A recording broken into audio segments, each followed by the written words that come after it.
But a difficult summer for families who make their home along the Kuskokwim River. Drastic measures were taken to protect the king salmon run, which was projected to hit another record low. Things got confusing when the federal government stepped in to manage kings on the lower river from Antioch to the mouth, while the river above Antioch remains under state control. Since May 20th, there's been a complete ban on king salmon fishing, an unprecedented conservation measure. KTVA 11's Rhonda McBride joins us with part one of her series, Season of Sacrifice. Rhonda. Well, Joe and Emily, things are finally starting to look up. People are finally getting a chance to put up some fish. In part one of our series, photographer Jacob Curtis and I bring you a snapshot of what it was like the day before restrictions were lifted near Bethel, when tensions were still running high.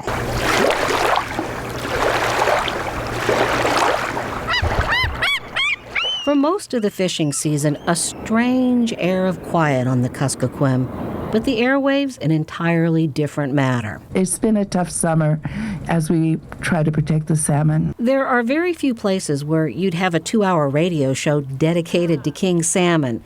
One of many this year, but it's that important. I'm John Active. Where else in the world would you hear the discussion in both English and Yupik? We have a call from James at Nabuskak. Good morning, James. James called to complain to state and federal fishery managers about gear restrictions for the next subsistence opener.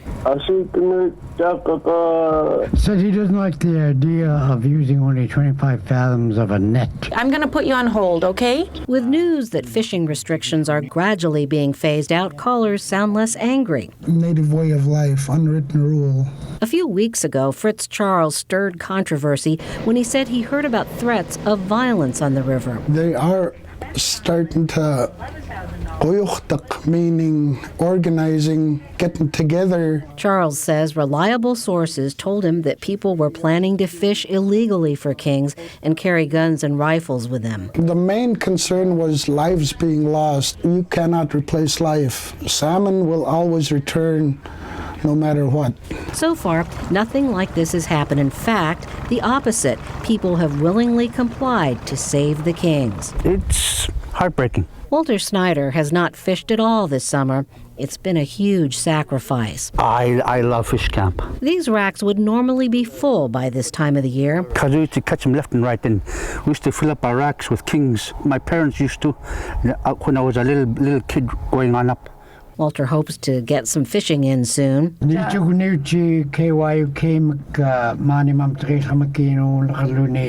followed the talk on the radio about the prospect of violence, and he's glad it's just talk. I was hoping it was just a rumor. Because if they try to do that, that's wrong. Snyder says it's good the focus has now turned to fishing. But the late start makes it hard. The flies are starting to come out. The good drying weather will soon turn sour. The rhythms of the season out of kilter.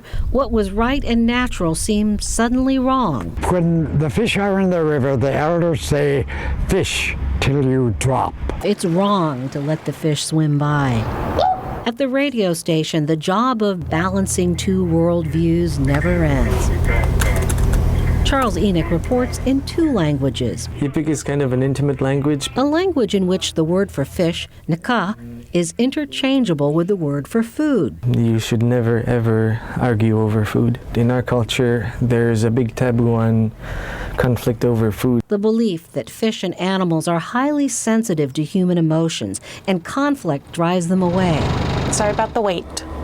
For now, it looks like the fighting will soon be over. When can we be assured with our sacrifice that we'll make mid-range of the escapement? I'm cautiously optimistic that we'll get there. The hope that at least 90,000 kings are on their way to their spawning grounds, a journey of not just death, but also life.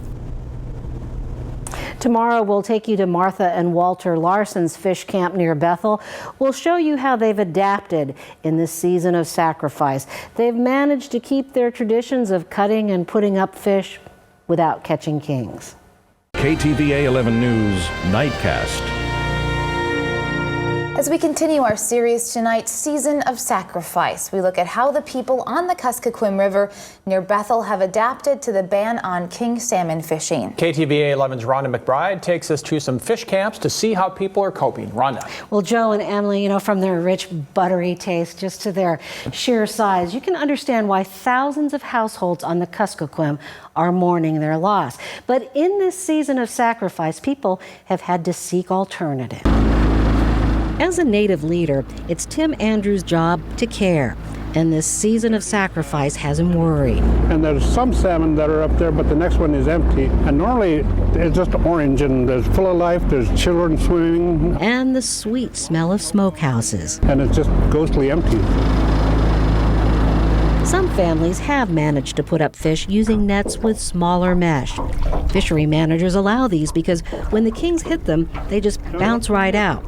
Even so, you can catch a lot of whitefish and other kinds of salmon. We stop in on the Larsons, who have done a great job of navigating around all the restrictions. Hi! The work of putting up fish is about done. We enjoy every bit of what we have up here. And we feel one with the nature. Walter and Martha Larson make it all sound easy, but it's not. We had a brown bear come in here and made free with the salmon that we have. A setback they weren't expecting. These are red salmon, these two. This here is a chum. With smaller fish, it takes more work to fill up a smokehouse. If these were kings, they'd hang a lot lower. All the salmon should be that long. Bring me a rubber glove, says Martha to Walter as she cuts fish cured in the smokehouse. Ooh, thank you. They're not the prized kings, but still good eating. Look at these. Aren't they just beautiful? The Larsons have a large extended family to feed. 13, 14, 15, 16, 17, 18, 19 of us, plus my sister. That's 20 of us eat, share all this we catch every summer. And share the work, as well as the cost, like the money spent on a new net to meet the restrictions. But there are out there in the villages, they don't have no money in the bank, and they rely on fish, what they catch in the summer. The signs are already troubling. Someone raided their neighbor's smokehouse. All the fish that they had sweated for was all gone because someone came along that didn't have it and decided to take all of it. Cut deep into the subsistence lifestyle, core values that now seem as threatened as the kings. What makes the pain sharper? Frustration over increasing state and federal limits on fishing. Tim Andrew compares it to regulating a grocery store. The only way that you can possibly go to the grocery store is with a bicycle, and the only amount that you can possibly get from a grocery store is the basket in front of you. And also, you can only get meat from 1 till 3 o'clock in the afternoon. The Larsons are making the best of this season of sacrifice. This is a red salmon that I made into kite. A kite that flies in the face of adversity. Our course on Fish Camp 101 barely plumbs the depths of a deep river of knowledge. Now, in this series, many of you have wanted to see some kings, but people weren't catching them. Of course, it's illegal to do so, but I did ask people on Facebook to send me some photos of Cusco kings so you can appreciate the scale. This is a photo sent to us from Tommy Bayakok, his late father, Pavlos, taken back in the mid-90s. Just look at that. It's probably almost as tall as me. So you can see why they're so prized. That's one fish that probably fed lots of people. So, Rhonda, you were out there for a few days. Did you try the fish? I did. I tried some of those red salmon strips. And I'll tell you, they were great. I mean, everybody loves kings, but those are pretty darn good. I wouldn't pass them up. Yeah, who would? Well, now that king salmon are well on their way to the spawning grounds, fishing restrictions on the Kuskokwim have been relaxed. That's right, but there were some difficult days getting to this point, and all week long, KTVA 11's Rhonda McBride has been giving us a look at what's been a season of sacrifice, Rhonda. You know, for fishery managers, it has really been a delicate balancing act, trying to provide some opportunity for subsistence fishing while keeping fishermen from taking too many kings. Amid threats of violence and frustration, the first opener in the Bethel area last week was like a pressure valve being released. As the fog lifts, a sense of purpose fills the air. And for the first time, fishermen can use nets with wider mesh. Many are headed out early, including federal agents, to enforce the rules. But most seem to want to avoid scrapes with the law. We're ready to rock and roll. It's gonna be crazy out there. Yeah. It's gonna be a lot of people. Also on board, two friends, Paul Smith and Ivan Chiklak, who will handle the nets. And then there's John's son, James, and his daughter, Madison. Oh, and there's Trooper, who likes to keep watch on the river. Holy moly. Look at all the boats, Rhonda. There are a lot of them. The reason why? We're only limited to 4 hours of fishing, so everybody wants to get their fish. 4 hours, such a narrow window. In years past, when the kings were strong, you could fish for several days at a time. Like a string of pearls, floats stretch across the river. The treasure hunt for silver swimming below begins. We'll see what happens when I'm on this set right here, and hopefully we'll catch. John is fishing mostly for his mother, the others for their families. He does get cold, doesn't he? Yeah. We call those, when they splash like that, we call them smokers. Yeah, they're trying to force themselves through the net. Unfortunately, they're caught. One after the other, and another. I hope we catch a king. Not any just yet. I know there's some big chums, though. Yeah. Finally, though. And here's a king. One king. Oh! I'm just super excited to be out here. Elation gives way to stress as the federal patrol makes its second stop. You got any kings? Just one. The feds also want the net shortened. I think you're a little long. It appears a little too long, even though McMillan told them he measured it beforehand. Hard to describe words what I feel. Everyone on this boat says they understand the need to save the kings, but still... Why do you gotta check us? We're just trying to catch food for ourselves so we can eat during the winter. But it could have been worse. Some fishermen were shut down completely. And while there are the regulatory snags, there are the real ones. Sometimes it gets snagged so bad, we have no choice other than to cut our net. Luckily, it didn't come to that. But the crew heads to shore to untangle the net, which cuts into fishing time. But at least on this trip, their ties to the river are renewed. This river is our lifeline. When it's running, even if it's frozen, it's still our lifeline. The hovercraft cruises by, a reminder that river traffic will soon return once the nets are out of the water. In this season of sacrifice, even a little fishing time helps to keep hope alive. Cute kids in that story. But you know, for weeks the fish camp racks had been empty, ghostly empty, but now they're starting to fill back up again. And tomorrow night, photographer Jacob Curtis and I will take you out to a fish camp near Napuskiak, where we'll see how happy people are to be putting up fish, finally. Wow, it's great. Look forward to that. Thanks, Rhonda. Life, liberty, and the pursuit of happiness. That's what we celebrate on July 4th.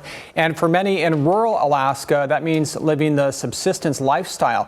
But on the Kuskokwim River, that's been harder to do this summer due to a ban on fishing for king salmon. Well, tonight, KTVA 11's Rhonda McBride joins us for the final part of her series, Season of Sacrifice. Rhonda. Well, Joe, it's been a touch-and-go summer with people mourning the loss of the kings or Chinooks while waiting to fish for some other species of salmon. The big worry, would the timing of the king run keep their nets out of the water? Would the restrictions lift in time to put up food for winter?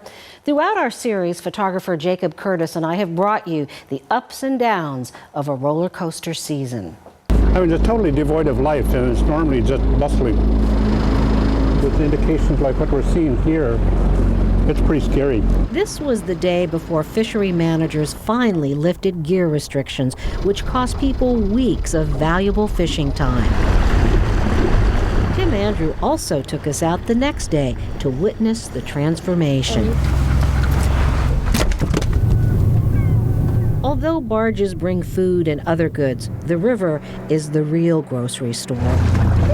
And you might say everyone here is filling up their pantry. After fears of famine, finally, food for winter.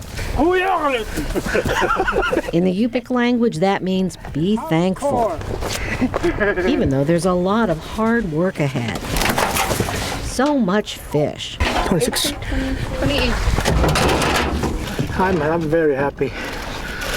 Thank our Creator God for fish. The word for fish and food are one and the same in the Yupik language. Food for the body. Food for the soul. And food to carry on the culture. From our generation to generation, ancestors, that's what they've been doing for a long time. It's passed to us. And I'm trying to pass it to my grandchildren too. A big part of that tradition is sharing. Although these are not the prize kings Marie Larson normally shares with widows and others in need, she's grateful fishing restrictions were lifted in time to put up these reds and chums. At first I was worried. I kept talking. And my husband told me, just hope that we'll get enough fish. And we did. Marie Larson's husband, Chris, is the tribal chief of Napaskiak, one of the leaders who asked federal fishery managers to make an exception to the ban on kings. And they did, a very small one. Napaskiak was one of 32 communities to split an allocation of only 1,000 kings based on population. Napaskiak has 500 people, with most households averaging a catch of 50 kings. For 500 people, how many fish? 38. That's not a lot of fish. No. So how did Napaskiak split 38 fish? First, a community meeting. And then we decided we must give some fish to the elders first, and the people that cannot fish. In this season of sacrifice, more than 65,000 Chinooks made it to their spawning grounds. The problems are likely out in the ocean. But the burden of conservation falls on the people here, and without their help, the Chinooks might disappear forever. There should be an incredible amount of gratitude for the sacrifices people have made to this date on the Chinook salmon. Tim Andrew says that there should also be a national debt of gratitude because the fish also migrate through federal waters. Beautiful day.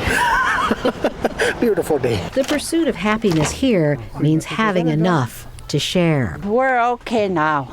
And by doing their part, people in fish camps just like these continue to share what is both a state and national treasure. Now, since people really weren't catching those big Chinooks, we couldn't show you how much more fish there is in a king compared to a chum or a red. So we asked people on Facebook to share some of their photos of kings caught in years past. This one is from Harry Jackson in Queeflook. And then here's another one from Dave Cannon in Aniak, taken at a fish counting where look at the size of that. And fishery managers hope that this season of sacrifice will keep these big, beautiful fish coming back. And Joe, I would just want to thank all those people who did send me their photos. It's really interesting to see them. Yeah, the whole series is quite interesting. Thanks for bringing it to us. Appreciate that, Rhonda. The icon of the Yukon River is the mighty king salmon, also called Chinook. Now, historically, Alaskans have caught most of the fish, yet about half respond on the Canadian side of the border. They must fight their way up more than 2,000 miles to reach their natural streams. But recently, numbers have dwindled so low, Alaska failed to meet its treaty obligations to Canada 2 years in a row. Tonight, we begin a series that looks at what that means for those who depend on the salmon. KTVA 11's Rhonda McBride joins us with part 1 of Season of Hope. Rhonda. Although last season went down as one of the worst on record, fishery managers are cautiously optimistic that treaty obligations with Canada will be met. But keep in mind that goal has only been met twice in the last 7 years, despite drastic cutbacks in fishing.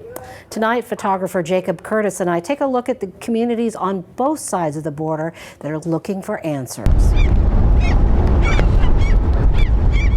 The sound of the seagulls seems to echo the loss people feel, the loss of a legacy handed down from generation to generation when kings were king and the river was flush.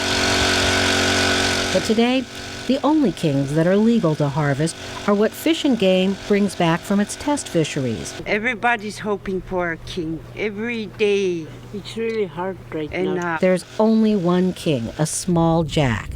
After scale samples are taken, it'll be given away. Although there are enough chums to go around, there's a long waiting list for the kings, which by tribal request go to the elderly and disabled. Here's the prize. It's not the biggest, but here's what everybody wants.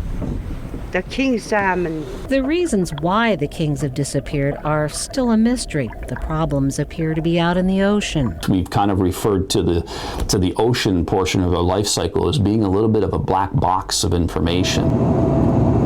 That's why people who live along this vast river system are the salmon's best hope by letting them swim by. My sacrifice now is what I can do. It's my effort to try and sustain this population so that it will rebound. Easier said than done, yet the question begs to be asked. That if you had not taken as many fish, that if you had gotten more fish onto the spawning grounds in those prior years, maybe you'd be fishing right now. I live on Lake LaBarge, which is the very, very end of the Yukon River Salmon Run. Don Tays and a group of Canadians working to rebuild the Chinook Run just returned from a trip hosted by the Yukon River Drainage Fisheries Association, which has members on both sides of the border. In fact, I've never had an opportunity to visit communities in Alaska. Although I've heard about these communities many, many times, and I know many of the individuals. A group of Russians also took part in the exchange. They want to learn more about how Canadians and Alaskans are working together. They're fighting to save Chinooks on the Bolshia River, where the returns are much worse than they are on the Yukon. We're only at the very beginning of kind of like grassroots community movement. Sergei Vakrin believes high seas drift netting and poaching for caviar are to blame on the Bolshia, problems that can't be fought until people understand what's at stake. Then of course there is great hope. We say in Russia, hope dies last. It was a journey of hope, a journey towards understanding. If the kings weren't declining, it'd be filled up with kings. Да, если бы Chinook сейчас был. The Alaskans and the Canadians share both a river and a passion for fish. Some First Nations communities in Canada have voluntarily stopped catching Chinooks to allow more to reach their spawning grounds. Some haven't fished for a decade, a sacrifice they hope the Alaskans will appreciate. The Canadian elders worry that the younger generation won't learn to put up salmon, so they hold camps. These cultural camps are so important to them. It's part of their heritage. They want to maintain that until the Chinook come back. So they're going out and buying fish and then doing what they would do if they actually were out there fishing. So they can be ready when the kings make a comeback. Are you hopeful? I am, but I'm an optimist. Nothing's impossible. The journey is far from over, but for Canadians, there are some signs on the Alaskan side of the river that a season of hope may be on the wing.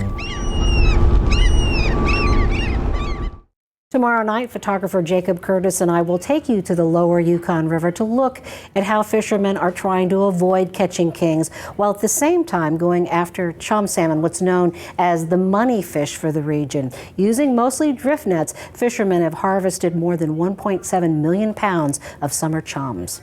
Rhonda, when people think of dip nets, they think of families fishing down on the Kenai to put fish in the freezer. Now, this kind of sounds a lot different, actually. Well, it is, and it could very well be the first commercial fishery in Alaska where dip nets have been used. Those of you who have dip netted can imagine the back-breaking work netting 1.7 million pounds of chums. But the good thing about dip nets is that you can release the kings. Now, if the traditional gill nets had been used, which do snag the kings and kill them, fishermen would not have been allowed to go after the chums, and that's millions of dollars to the local economy. As we continue our series, Season of Hope on the Yukon, we look at how dip nets are both saving salmon and jobs. The dip nets allow endangered kings to be released while at the same time giving fishermen a shot at the summer chum run. KTVA's Rhonda McBride joins us now with a look at how it's putting money in some people's pockets. Rhonda. Joe and Emily, gill nets, the traditional gear for the Yukon, are highly efficient. And on a good day, you can snag as many as 100 chums in a single drift, and some kings as well, which usually wind up dead. That's why fishing was closed until the king run passed. But dip nets have changed all that. Tonight, photographer Jacob Curtis and I take you out on the river to see how dip nets are making a difference. You get maybe only one chum at a time, but the fish sure are lively. Almost as if they want you to chase them down. Sometimes the net comes up empty, so you try again. And again. Dip netters say the work is hard on your back, but Lorraine Murphy and her crewmates are determined. The dip netting is also compatible with the Yupik culture's emphasis on teamwork. Glenn Kameroff has gotten pretty good at multitasking, handling the dip net while steering the boat. With 3 dip nets deployed, the catch piles up. Still, hard to imagine how fishing at this pace can keep a processing plant busy. But the dip netters are responsible for putting almost 2 million pounds of chums through QuickPack, more than $1 million worth of salmon. That doesn't include the payroll here at the plant. Good, I'm glad to hear that. Thanks. Jack Schulteis works the phone constantly, but he's glad to be busy. You were so discouraged when all the chums went swimming by. It was horrible, but that's why I feel so good about things now with this dip net fishery. You know, to be 1 million pounds ahead by, this time of the year. During the gill netting days, Fish and Game let a lot of chums swim by, even when kings made up only 1/10 of the catch. So we were just shut down, just could not fish. You watched all those fish go up the river, an extremely frustrating experience. Frustrating and expensive. Schulteis says the cost of the foregone harvest over the last 5 years may be as high as 9 million chums. QuickPack employs workers from about 6 villages on the lower Yukon, communities where jobs are scarce and the bills are high. $50 million that could have been put in these communities here. A few years ago, no one dreamed dip nets would deliver the money fish.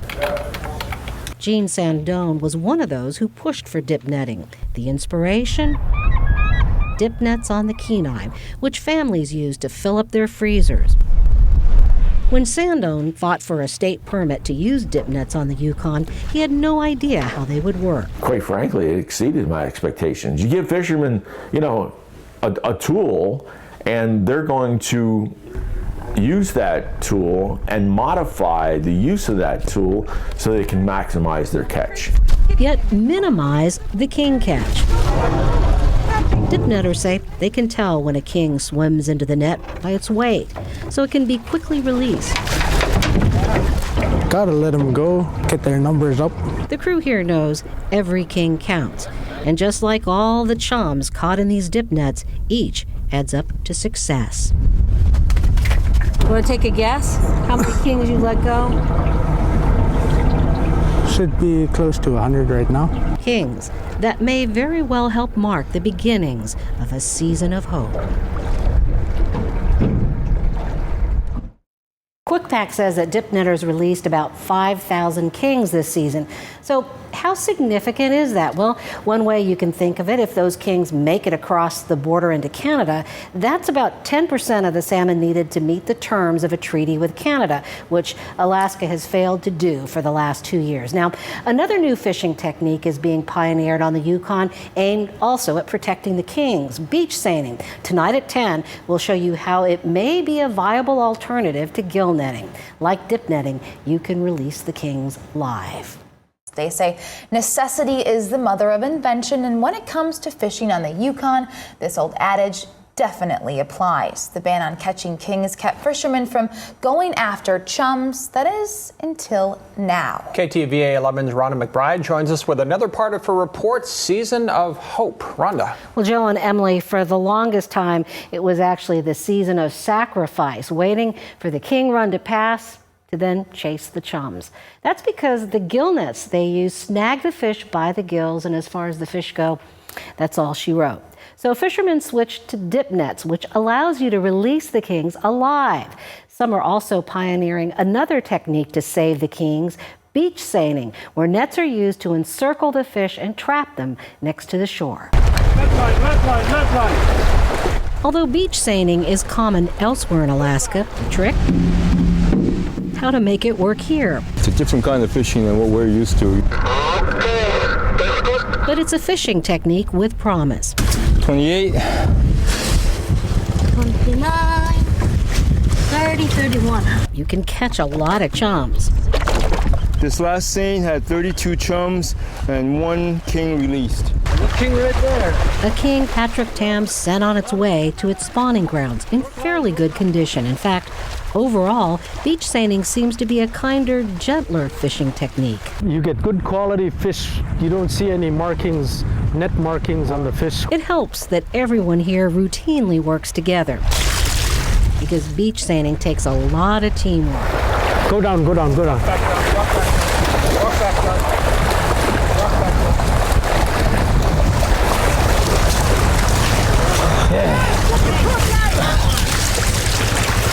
At first, the crew manually hauled in their nets that are long and very heavy. It took about a dozen people to do that. The four-wheeler, though, helped them cut the job down to about 4 or 5 people. This is the first time I'm fishing like this, and it's fun, and I wish more people could try. The toughest part, releasing the kings. We all share this together. When we let them go, we're thinking about our kids. And this is a family operation here. Patrick holds the king like a baby. I just kind of wish them well and hope they reach the end of their life cycle and come back in greater numbers. That's my hope. Hope, hard work, and the will to try. Now, there is one drawback to beach seining. In years of high water, a lot of the beaches and sandbars disappear. That's why QuickPack, the fish processing plant in Amonic, is experimenting with another technique, purse seining. Similar, but you don't need a beach to do this. They credit the State Department of Fish and Game for collaborating on their efforts in making these new techniques work. What's in a name? A chum by any other name would taste the same, right? Well, maybe not if it's an Arctic Keta. Well, that's how the fish are being marketed around the world. And tonight, as we continue our series, Season of Hope, KTVA 11's Rhonda McBride tells us about the success of this unique species of Yukon salmon. Rhonda. Well, Joe and Emily in Alaska, with our sockeyes, silvers, and kings, well, the chums, they get no respect. But QuickPack, the fish processing plant in Amonic, has been working hard to rebrand the Yukon chums as Arctic Keta. QuickPack says that the Keta really are different because the fish have to travel so far to reach their spawning grounds, so they're loaded with fat, and that's gotten them attention from buyers around the world. For generations, the Yukon has been a river of hope, bringing food, work, and for Brits like Max Ropner, opportunity. Okay, I will find you the perfect fillet. Fillets. That's what the customers for these fillets call them. Can you do me a favor and say fillet instead of fillet? I will not say fillet on telly. But what Max will say... Can't complain as a customer. Not with fish like that. Max works for New England Seafoods out of London, which puts a high premium on Yukon chums, a fish in Alaska that sometimes gets disparaged as dog salmon. That baffles me every time. The Brits tout the health of the fish's high oil content, one of the highest for Alaska salmon, and they love the flavor. You know, everybody's sort of thinking, oh, I'm not so sure about chums, and everybody's raving about kings and sockeye, but for me, especially this Yukon fish, I think it's delicious. And to be honest, if I had that next to a sockeye, I'd choose Yukon Kita, I reckon. He reckons, and maybe on to one of Alaska's best-kept secrets. They serve it for dinner at the bunkhouse. Well, this is just natural, good fish. Okay, here we go. That is very good. You might be disappointed to learn that you can't buy this fish in Anchorage, which is popular with both high-end customers in London as well as your average working family. Kind of makes me proud to think that our fish is #1. It's like the greatest, the freshest, right off the Yukon here. It goes all over the world. You know, it's great to be a part of that. But also what we need to add is the date. Nick Grimshaw is also on the team of Brits here to oversee the quality of the Kita. But this is brilliant. This is exactly what we're after. Since New England Seafoods has been working with Quick Pack, the quality of the fish has markedly improved. The potential here to produce a very high quality product as well is almost unrivaled, so it's exciting. The fish have a long way to travel and must stay frozen for up to 6 months, so the Brits reckon they have reason to be particular. Oh, they are pretty straight up.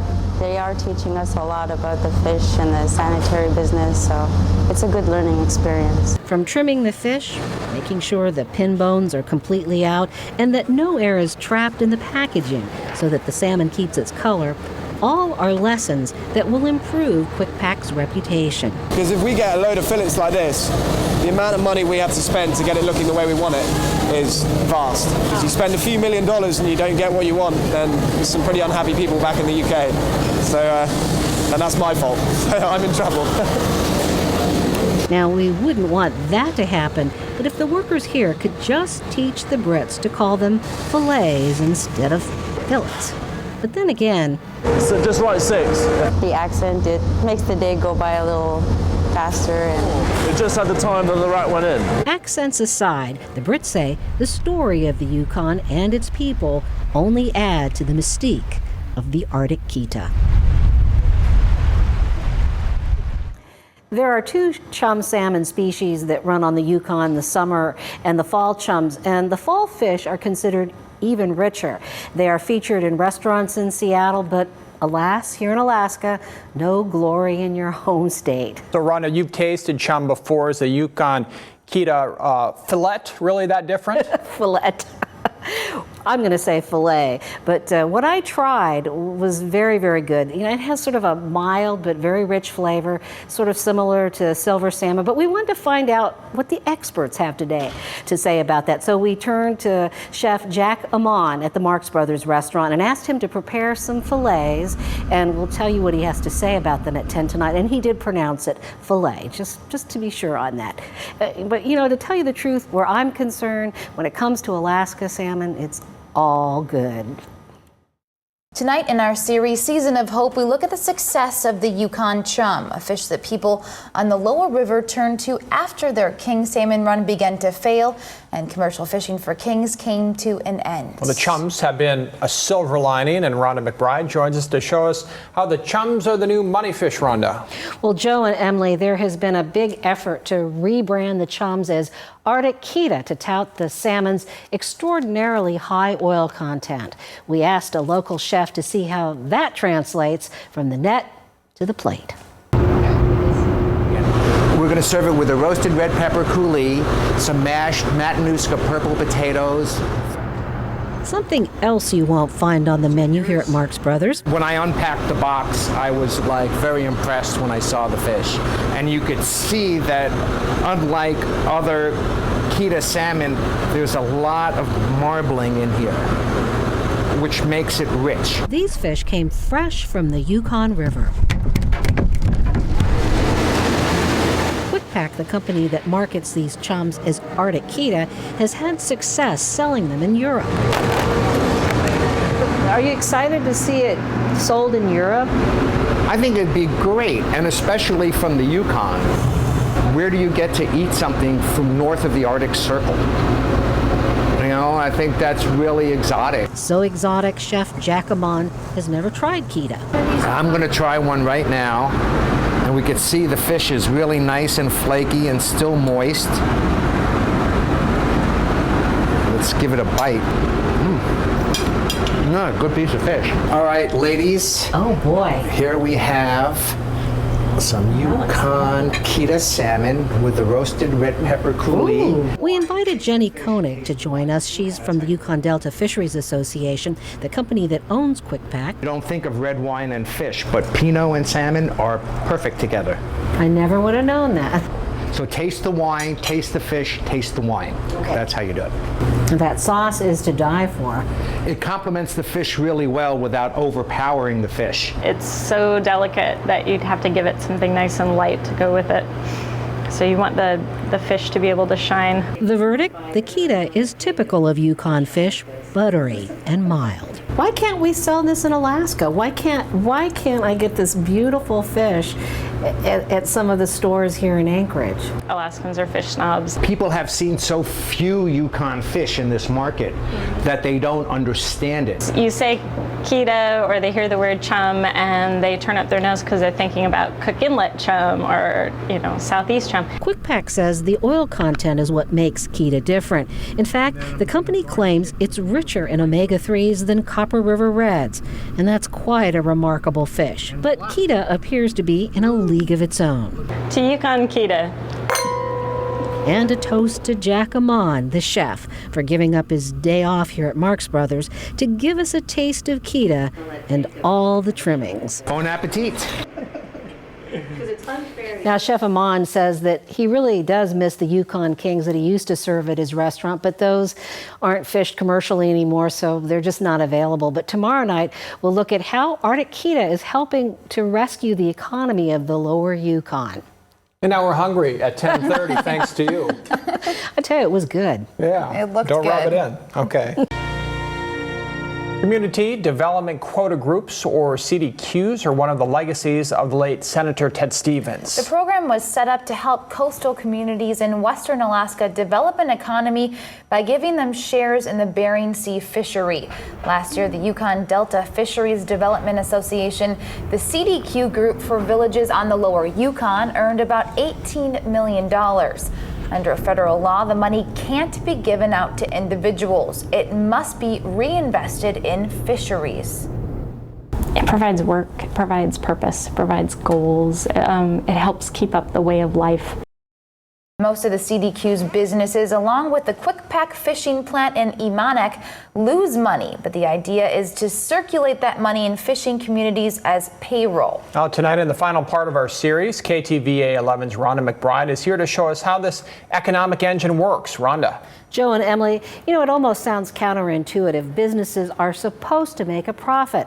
But on the lower Yukon, where there are very few jobs, the CDQ group thinks giving people work may be the best use of their money. During the fishing season, workers from communities all over the region descend on Imanek, and tonight photographer Jacob Curtis and I show you just what it means to have a hand up instead of a hand out. Mud. Fish oil perfume. Dissonance. Who are you? It looks like chaos, the constant movement. But there's a rhythm to it all, and Jack Schulteis is in his element. Come on, I'll show you. And they know this comes out of there. Check all of it. Yeah. Fishing is a tough business. You check that. Especially in a place like Imanek, with the high cost of electricity, air freight that costs more than $1 a pound to bring goods in, and fuel at more than $6 a gallon. A losing proposition, so why bother to try? There isn't anything else. Sony ain't gonna build a TV manufacturing plant here. They're not gonna drill for oil here. This is all we got. The Imanek plant lost $9 million last year. And if it weren't for subsidies from the CDQ program, it would go under. And gone with it, the millions it pays out for fish and jobs. You missed a spot. Sophie Ann Moore has 2 kids, and like a lot of the workers here, she's a single parent. Yeah, I'd like to further my education and move on out of here. And this is a good helping stepping stone. For just about everyone here, QuickPack is a stepping stone out of poverty. Every one of these bikes belongs to a kid with a job. Kids like Jacob Kameroff. Jacob has worked at QuickPack since he was 14. Good morning, Monarch Fisheries. This is Jacob speaking. How may I help you? In the afternoon, he trains other kids to answer the phone, a job Jacob really likes. I wake up early for school now. I'm always on time. I try to stay organized. Jacob has impressed the admin office with his professionalism. Pardon? Can you repeat that? And the way he puts family first. Joe Mike started to work here last summer. He's 14 now. Before that, when he was too young to hold a job, he wanted one so badly he offered to work for free. They get motivated. They don't have to go to their parents and say, "Ma, can I have $1?" It's really great for them. But truth be known, many of the kids here help support their families. Elders in Amonic believe the youth employment program has cut down on vandalism. QuickPack says it's noticed something else. And for whatever reason, the kids that are in this program, we've not had any suicides of the participants in it, which we feel is a very positive sign. Honestly, I lost track after the 4th one. Maggie Isidore is from a village where there have been a lot of suicides. She says her job boxing frozen salmon has literally been a lifeline. When I'm not working, I think about all the people that I lost, and that hurts me a lot because some of them I was pretty close to them. At 14, I lost my best friend to suicide. Maggie says she's not alone. Most of the kids she works with have had to grow up fast. I have a lot of dreams. My main dream right now is to give my daughter the things I wanted growing up. Her daughter needs lots right now, and Maggie says the $10 an hour she earns here at QuickPack has made all the difference. You have to be creative to pull this off out here. This isn't a by the book situation at all. Because the bottom line here isn't about profit, but keeping hope alive. Not all the jobs are in the plan. In fact, we met one high school student who inputs data for a fish tracing program, which lets customers know exactly where on the Yukon their fish was caught. And we also talked with a number of young workers who are putting themselves through college. There are more of them every year.